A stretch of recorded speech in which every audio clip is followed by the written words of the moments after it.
सत्यनाम रटले कल की कौन खबरिया। सत्यनाम रटले कल की कौन खबरिया। सत्यनाम रटले कल की कौन खबरिया। क्या जाने ओ पागल पंछी रहना कब तक बाग में। कहा जाने वो पागल पंछी रहना कब तक बाग में। क्या जाने ओ पागल पंछी रहना कब तक बाग में।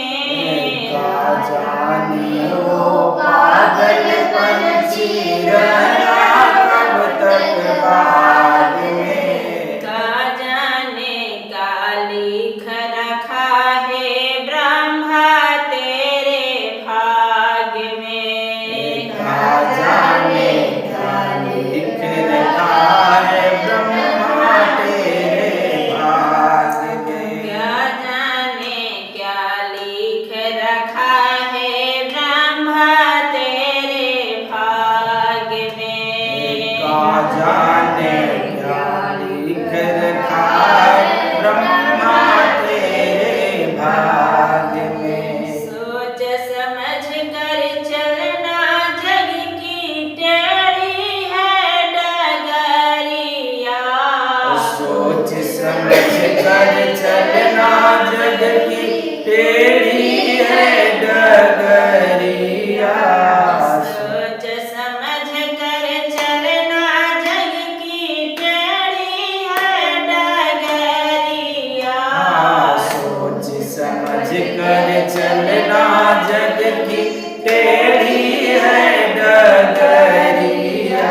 सत्यनाम रटले कल की कौन खबरिया। सत्यनाम रटले कल की कौन खबरिया। घड़ी घड़ी पल पल छिन छिन बीते रे उमरिया। घड़ी घड़ी पल पल छिन छिन बीते रे उमरिया।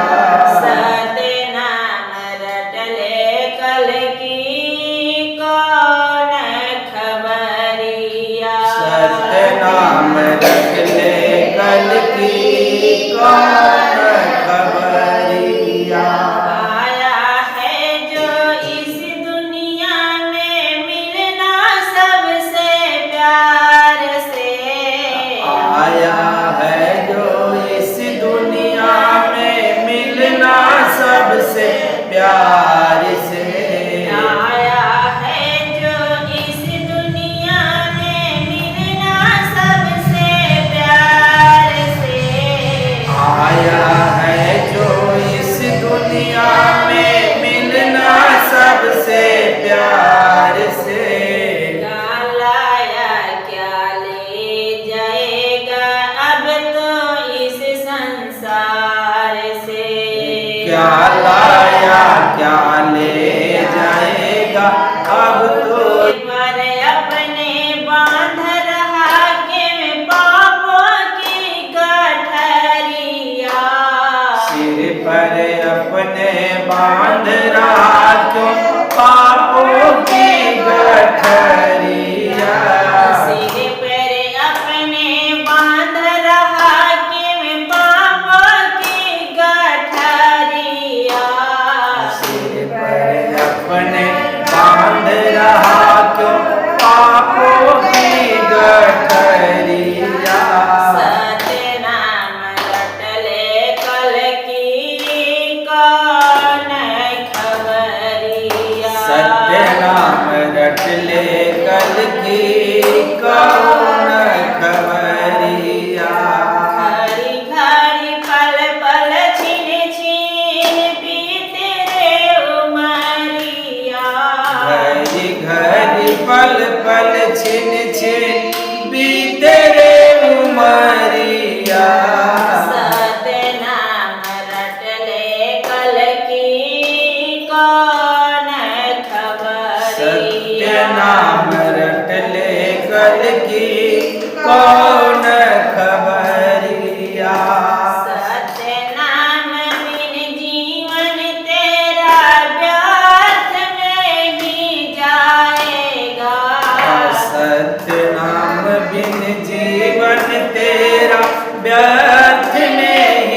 जाएगा।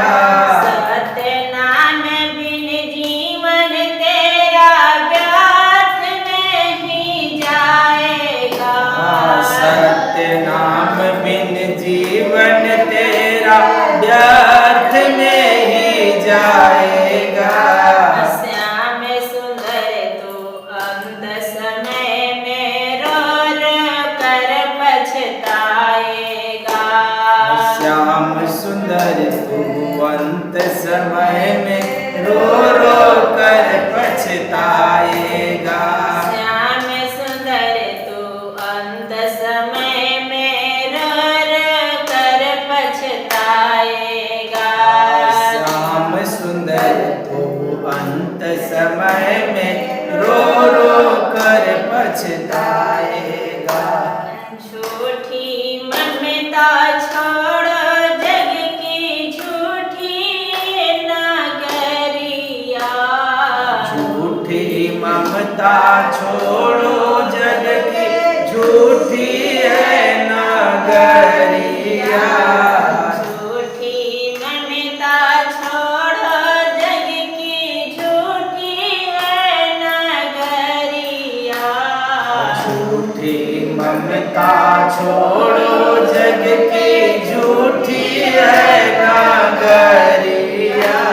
सत्य नाम रट ले कल की कौन खबरिया। सत्य नाम रट ले कल की कौन है खबरिया। घड़ी घड़ी पल पल छिन छिन बीते रे उमरिया। घड़ी घड़ी पल पल छिन छिन बीते उमरिया। सत्य नाम रट ले कल की कौन है खबरिया। सत्य नाम रट ले कल की कौन है खबरिया। बोलो सतगुरुदेव की जय। बोलिए सद्गुरुदेव की जय। सद्गुरु कबीर साहेब की आए हुए संत भक्तों की गुरु गोविंद की साहेब।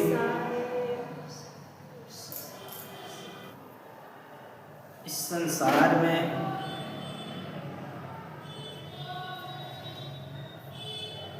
जन्म तो होता है, तो ये बातें सभी समझते हैं कि जन्म होता है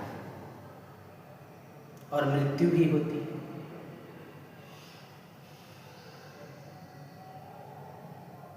जन्म होना और मृत्यु तक पहुंच जाना, बीच की जो अवसर होता है, यह अवसर इसीलिए है कि जन्म और मृत्यु की संभावना को हम ठीक तरह से समझ सकें। क्योंकि इस संसार में सबसे अधिक जो पीड़ा है, जन्म और मृत्यु को ही बताया गया है कि जो हम बार बार जन्मते हैं और मरते हैं, ये सबसे बड़ी पीड़ा है। इसलिए सद्गुरु कबीर साहब कहते हैं कि विदा तो सब हो जाता है यहां से, मरता तो सभी है, लेकिन मरने नहीं आता है व्यक्ति। कहते कि मरता सभी है। हम किस मरण की बातें जानते हैं? तो शरीर की मरना, शरीर मरना हम समझते हैं, लेकिन कुछ और मरना है। शरीर मरने पर मैं पुनः फिर से मेरा जन्म होता है, लेकिन कबीर जिस चीज को मरने की बात करते हैं, कहते हैं कि उसके मरने के बाद फिर तुम्हारी मृत्यु होगी नहीं। वो मरना उस विषय को कहते हैं कि ये जीवात्मा जीवन रहते ही वो परमात्मा दीदार कर ले और परमात्मा लोक में प्रवेश कर कर जाए। इसलिए साहब कहते हैं कि मरण मरण सब कोई कहे। मरने की बातें सभी करते हैं, लेकिन मरण न जाने को। एक बार ऐसा मरो कि कबहू मरण नहीं हो। कहते कि एक बार ऐसा मरना चाहिए कि फिर हमें दोबारा मरने की जरूरत न पड़े, क्योंकि मरण कब होगा? जब जन्म होगा, और जन्म अति पीड़ादायक है। जन्म से व्यक्ति को इतना पीड़ा होता है, इतना पीड़ा होता है कि जिसका कोई हिसाब नहीं होता। बच्चे को भी पीड़ा होता और माँ को भी पीड़ा होता, पीड़ा दोनों को होता।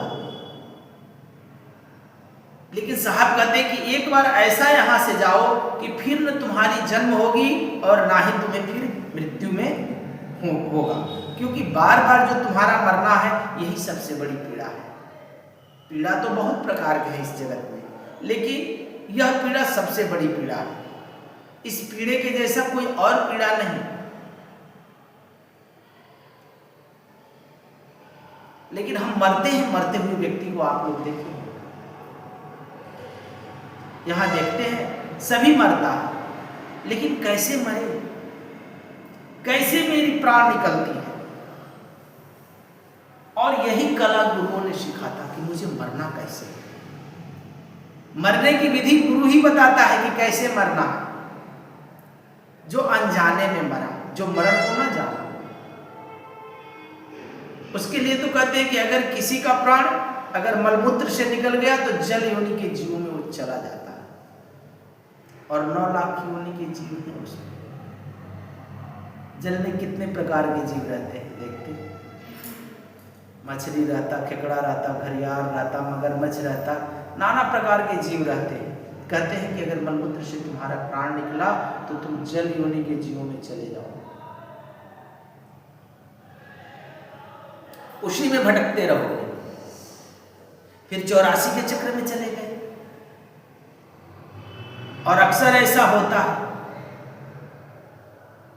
कि अंत समय में मलमूत्र से प्राण लोगों को निकलता है। कहते हैं कि मुख से प्राण निकल गया, तुम अन्य योनि के जीवों में चले जाओ, अन्न से जो पैदा होते हैं जीव उसमें चले जाओ। अब अन्न से पैदा देखते हैं, खून होता है, छोटे छोटे पिल्लू होते हैं, देमक होते हैं, अन्न से पैदा होने वाले जितने भी कीड़े मकोड़े होते हैं। कहते हैं कि अगर मुख से प्राण निकला तो तुम उस योनि में चले जाओ।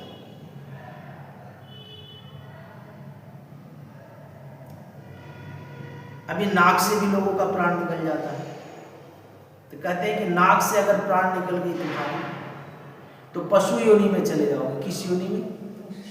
पशु योनि में। तुम शेर, चीता, गैया, भैंसे सब बन जाओगे, जानवर भी उसी में बन जाओगे। फिर हमारी प्राण चाहे कैसे? अगर तुम्हारी प्राण कान से निकल गई तो कहते प्रेत योनि में चले जाओगे। किस योनि में? देखते हो ना, मरते हैं तो कितने लोगों के कान से खून निकल जाता है, तो कहते कान से प्राण निकले, तो प्रेत योनि में चला जाता है। और आंख से प्राण निकल गई तो पंछी योनि में चले जाओगे। अंडे देने वाले जो होते हैं, उड़ते हैं, मच्छर बन जाओगे। मच्छर उड़ते हैं, देखते हो, पैदा होते हैं, उड़ते हैं, छोटे छोटे मच्छर, उस योनि में चले जाओगे। तो फिर तुम्हारे प्राण निकले सो कैसे निकले? और हम यहाँ पर देखते हैं ऐसे ही लोगों का प्राण निकलता है, कोई औरों का। इसलिए कहते हैं कि मरने की कला तुम जानो।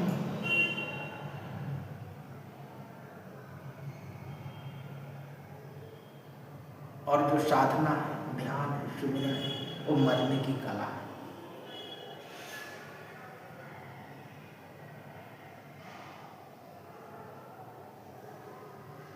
अगर तुम्हारा प्राण सहस्त्रासार चक्र से फोड़कर निकला तो व्यक्ति राजयोनि में चला जाता है। लेकिन अक्सर लोगों को इन्हीं रास्ते से प्राण जाता है। तो फिर इनकी मुक्ति कैसे हो और कैसे मनुष्य योनि में प्रवेश करेंगे, कैसे दैवत्य योनि को प्राप्त करेंगे? क्योंकि जो जीवन मिला है और जीवन में जो सत्संग होता है, सत्संग में ही जाने पर मेरा अहम नाश होता है, मेरा क्रोध का क्षय होता है, लोभ का क्षय होता है।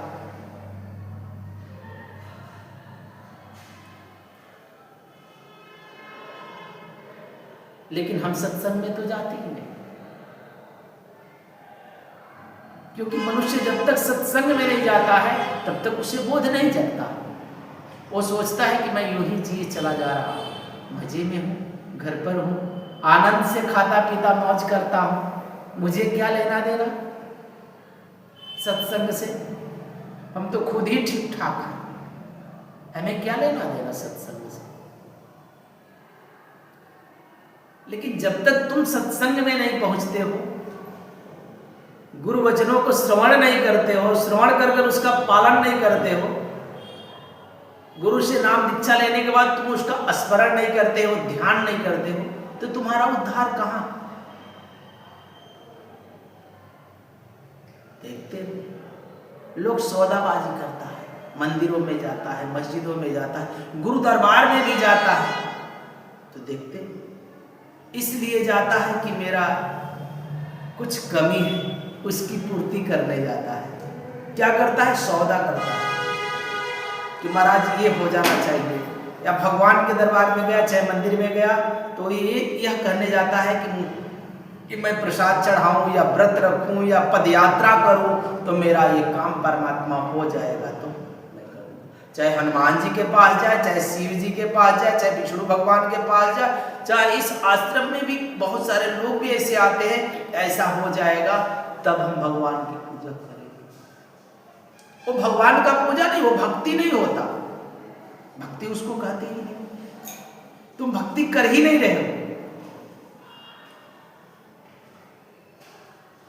तुम भगवान से कोई कार्य करा रहे हो,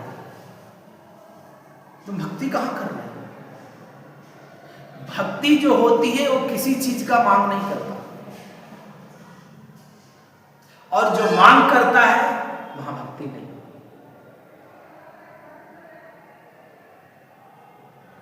यहां तो मांग है कि मेरा ये कार्य होगा तो बाबा के दरबार में।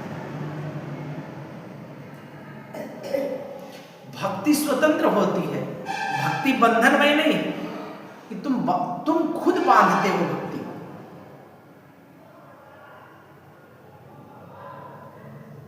और बिना सत्संग का भक्ति व्यक्ति को समझ में नहीं आता। जब तक हम सत्संग में प्रवेश नहीं करते हैं, गुरु के निकट नहीं जाते हैं, उनके उपदेश को नहीं सुनते हैं, तब तक हमें भक्ति समझ में आती नहीं।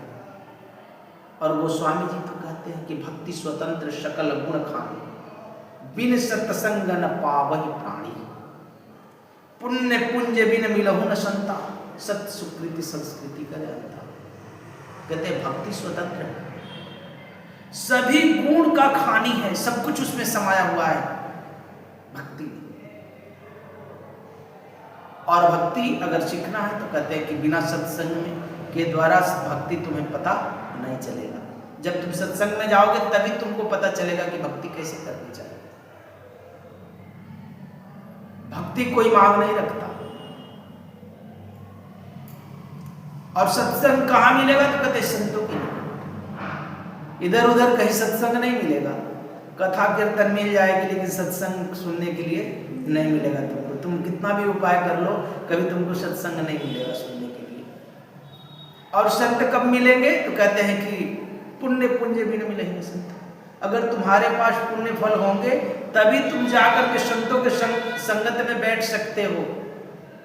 अगर जीवन में पुण्य कर्म नहीं है, पुण्य फल नहीं है तुम्हारे पास, तुम्हारे खाते में अगर पैसा नहीं है तो बैंक से पैसा निकलेगा?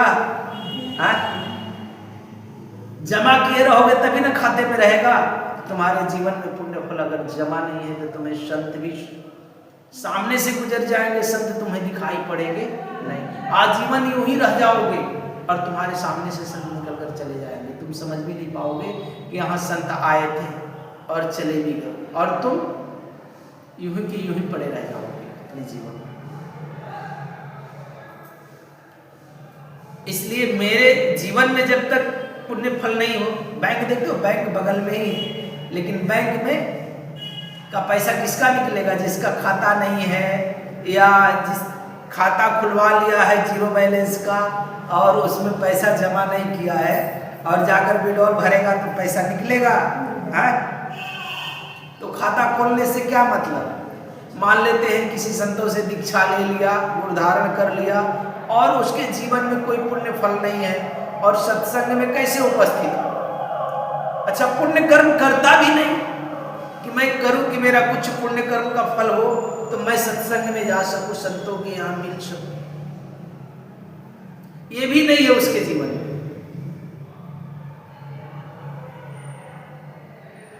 हम अपने जीवन में ऐसे कर्म धर्म करते हैं तो हमारे जीवन का जब पुण्य फल होता है तभी हमारा यानी हमारा जाना या हमारे पास आगमन तो संभव ही नहीं, हमारा जाना संतों के पास हो सकता है, अन्यथा नहीं हो सकता।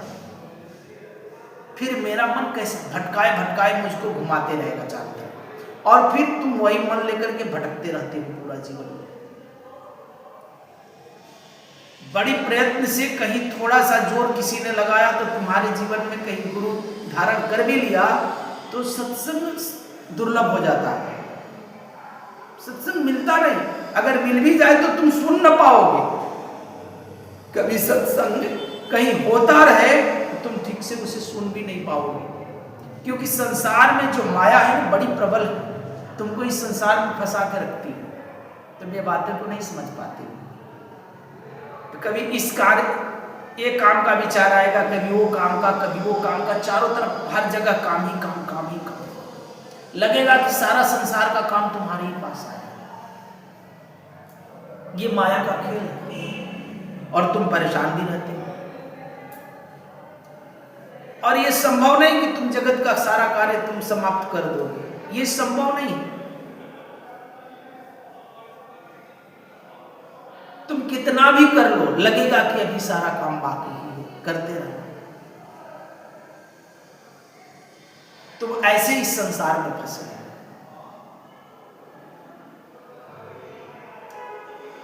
और रहना भी यहां नहीं, ये भी बात तुम समझ रहे हो कि रहना नहीं, लेकिन इस जगत में माया और मोह तुमको इतना जकड़ लिया है कि तुम्हें पता भी नहीं चलता है कि मैं कहाँ यात्रा कर रहा हूं और मुझे जाना कहाँ है।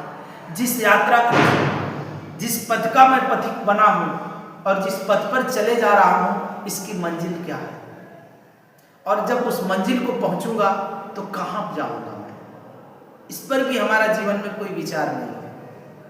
इसलिए व्यक्ति इस जीवन को यूं ही जिए चला जाता है कि मुझे जाना कहां है और जा कहां रहा हूं।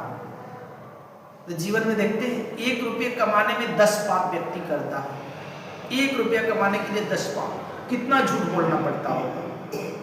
फिर हम उस धन को कैसे कैसे इकट्ठा करते हैं, और वो धन इकट्ठा करते हैं, फिर भी वो धन मेरा साथी नहीं बनता। जाते समय में कहां साथी बनता। धन चाहिए, मैं नहीं कह रहा कि धन नहीं चाहिए, लेकिन धन यूं चाहिए कि धर्म में तब्दील हो जाए मेरा धन।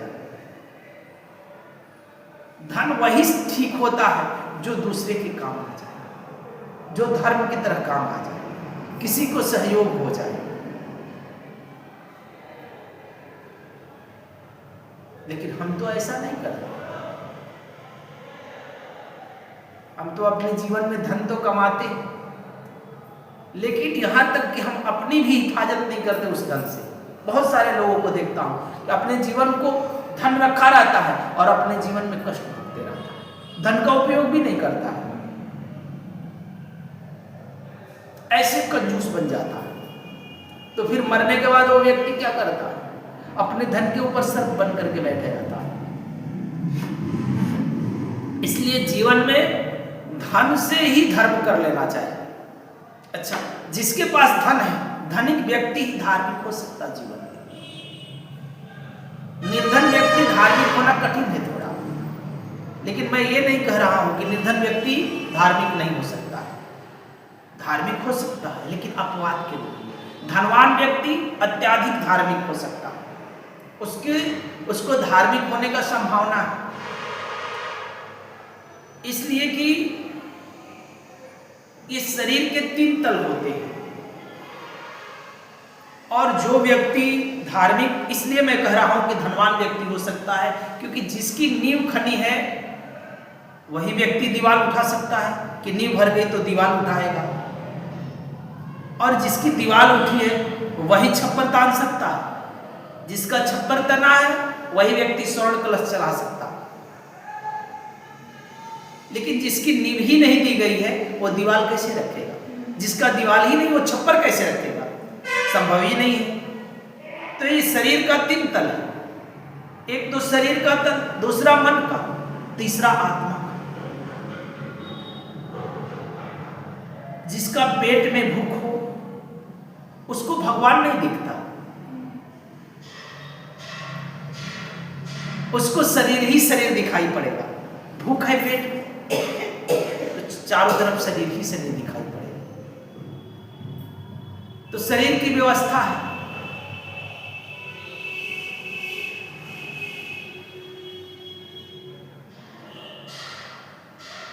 कि भोजन, कपड़ा, मकान ये जरूरी है उनके जीवन में, और रोजी।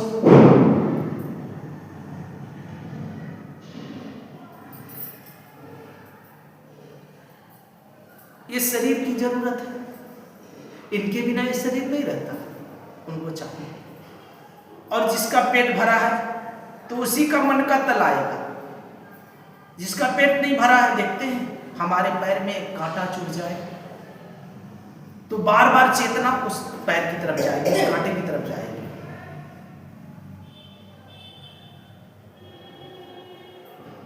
हमारा एक दांत टूट जाए तो देखते हैं बार बार मेरी चेतना, बार बार मेरी जीवनी वही दांत की तरफ जाती है, बार बार मेरे यह ख्याल आए। तो जिसको पेट में भूख है उसे परमात्मा नहीं दिखाई पड़ेगा, उसको भूख दिखाई पड़ेगा। जिसको धन की आकांक्षा है उसे अभी बार बार धन दिखाई पड़ेगा। धन से व्यक्ति भरा नहीं। अगर धन से भरा है तब मन की,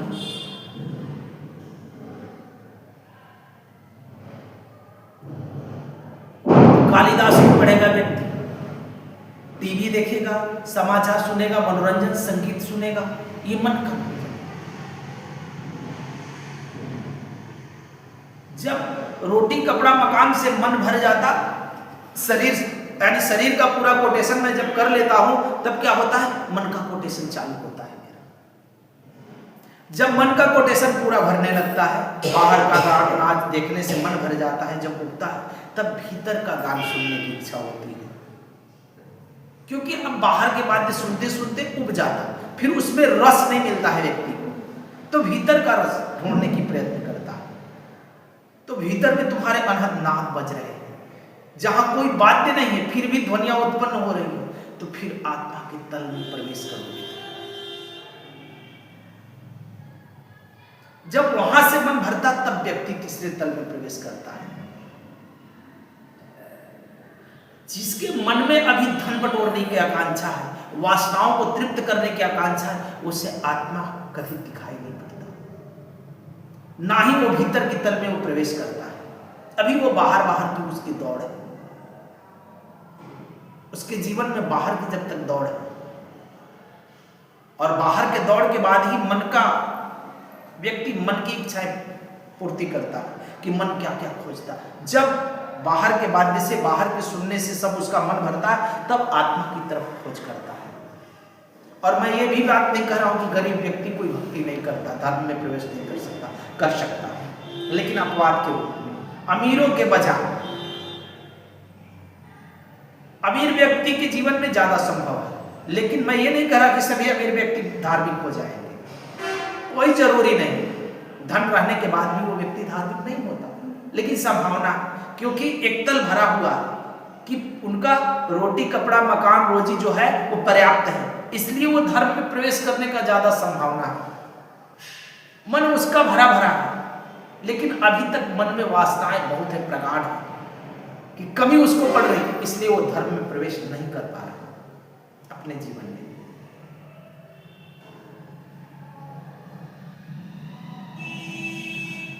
तो जब तक हमारे जीवन में धर्म नहीं होता है तब तक हम संत को पहचान भी नहीं पाते। मेरे सामने से संत भी निकल जाते हैं, फिर बाद में मुझे समझ में आता कि मैंने जान नहीं पाया। और ऐसा संसार में कोई मनुष्य नहीं है जिसके सामने से संत और सदगुरु ऐसे संत न निकल गए। हर जगह से निकल जाते हैं और तुम उनसे चुक जाते हो। तुम्हारे सामने से संत गुरु सदगुरु निकल जाते हैं, तुम चुक जाते हो अपने जीवन में। तुम्हारे जीवन में संभावना है परमात्मा को उपलब्ध होने का, लेकिन तुम न हो। सदगुरु कबीर साहब कहते हैं कि माया मरी न मन मरा। मन कभी मरता नहीं, मन तृप्त नहीं होता, लेकिन मेरी समझ ही उसे तृप्त करती।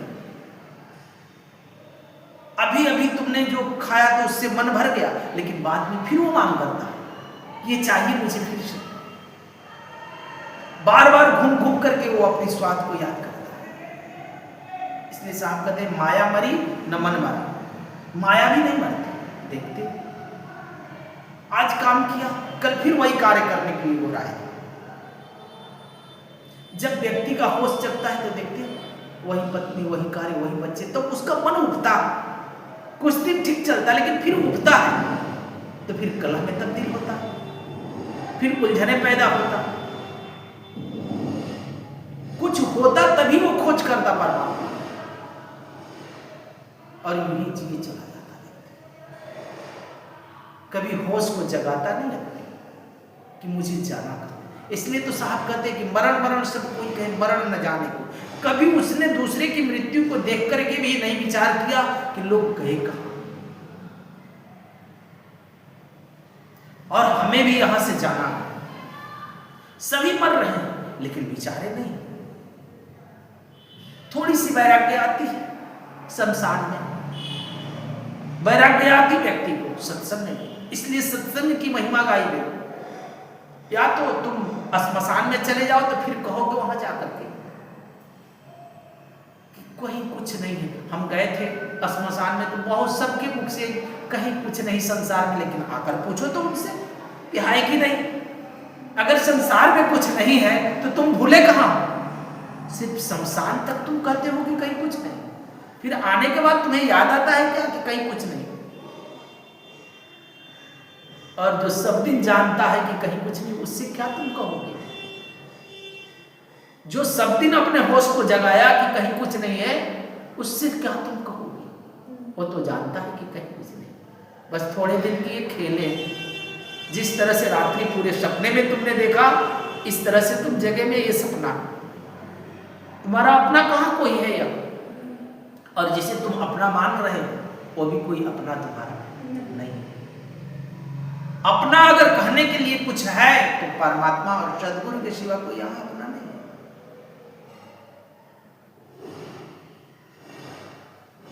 लेकिन तुम्हारी रिश्ता देह से चलती है, शरीरों से चलती है।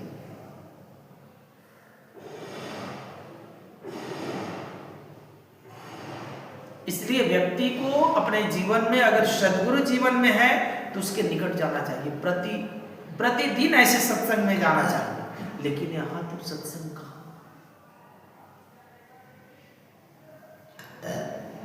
एक बार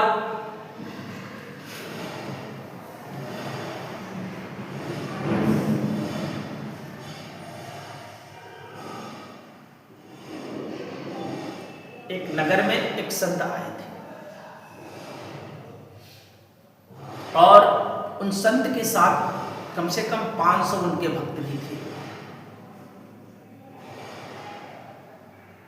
और उस नगर के लोगों ने उन्हें भोजन पर आमंत्रित किया था।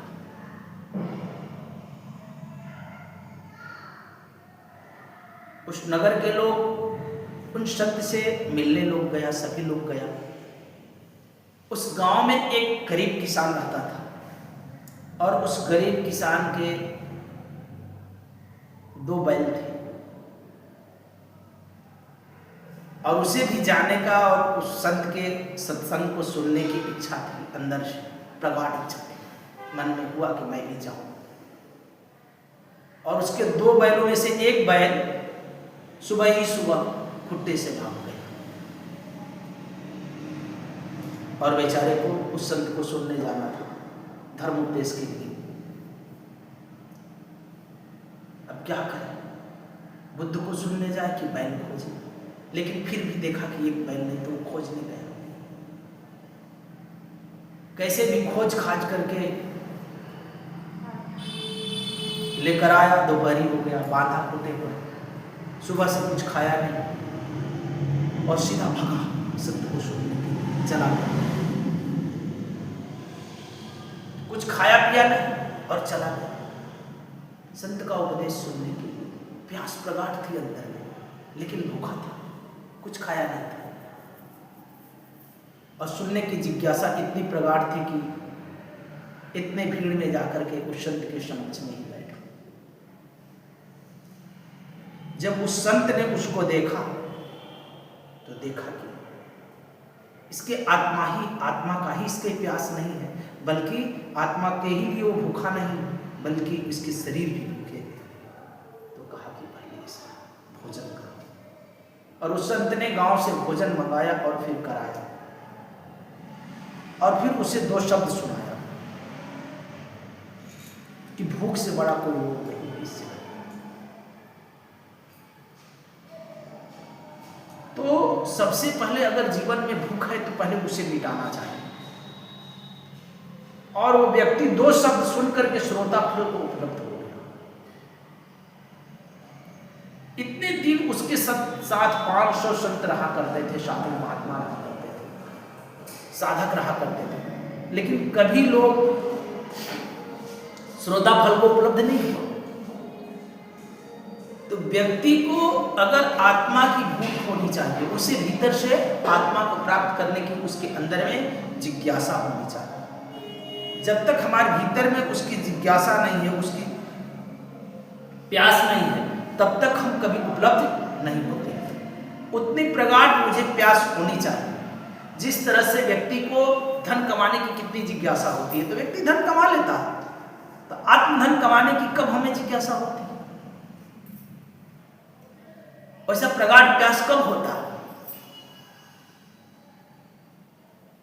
हम अपना रूटीन भले एक समझ लेते हैं, लेकिन प्यास नहीं होती हमारे भीतर कि मुझे उपलब्ध नहीं हुआ। देखते हो, जब व्यक्ति कमाने जाता है, वो दिन भर काम करता है, अगर शाम को उसको कुछ धन नहीं मिलता है तो कैसा वो महसूस करता है? निराश होता है। लेकिन तुम भी अगर प्रतिदिन अगर सुमिरन ध्यान करते हो इतने वर्षों से, जब तुम्हारे हाथ में परमात्मा नहीं आता है या उसका धन नहीं आता, तो तुम्हें कभी निराशा हाथ आती है? तुम डायरेक्ट ही कहते हो कि ये ढोंग पाखंड होगा।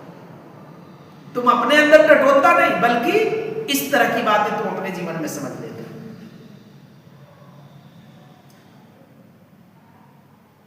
हमारा अगर बैल भूल जाए तो हम बात बोल कर क्या करते? तुम क्या करते? कहते कि अरे दोपहरी हो गई, बैल खोजते खोजते। क्या बुद्ध को तो और कभी सुन लेंगे, संत को और कभी सुन लेंगे, गुरु को और कभी सुन लेंगे, पहले चलो खा पी करके आराम किया जाए। तुम तो यही करते,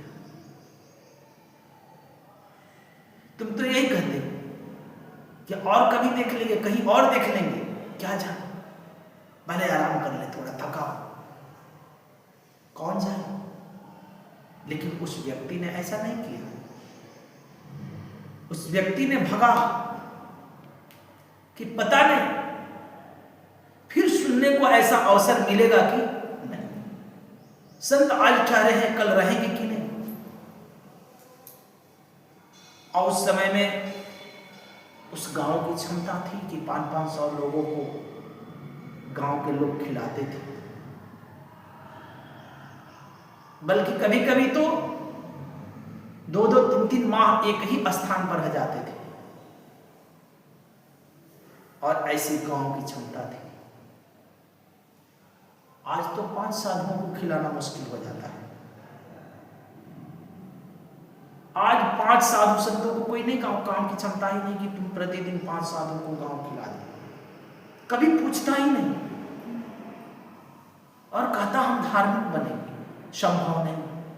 तुम्हारे मंदिरों में एक पुजारी होता है, उसका भी पेट नहीं भरता है, उसका भी तुम पेट नहीं भर पाते हो, तो मंदिर के पुजारी सब गांजा बेचते हैं।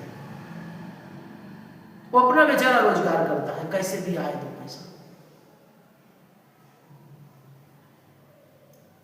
इसलिए तो साधु संत जो होते हैं वो अभी व्यापारी होने लगे, वो अपना व्यापार करने लगे, वो भी बिजनेस करने लगे कि हमारा सत्संग हो, समाज में कोई किसी तरह से किया जाए, क्योंकि उस समय में समृद्ध था ये देश।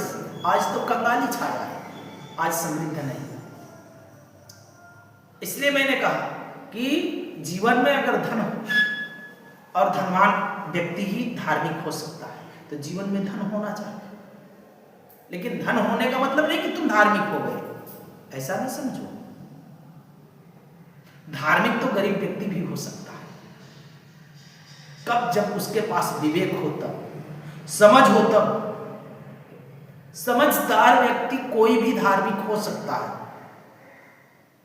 समृद्ध ही व्यक्ति नहीं, धनवान ही व्यक्ति नहीं, गरीब भी व्यक्ति धार्मिक हो सकता है, अगर उसके पास समझ हो, तब विवेक हो, तब।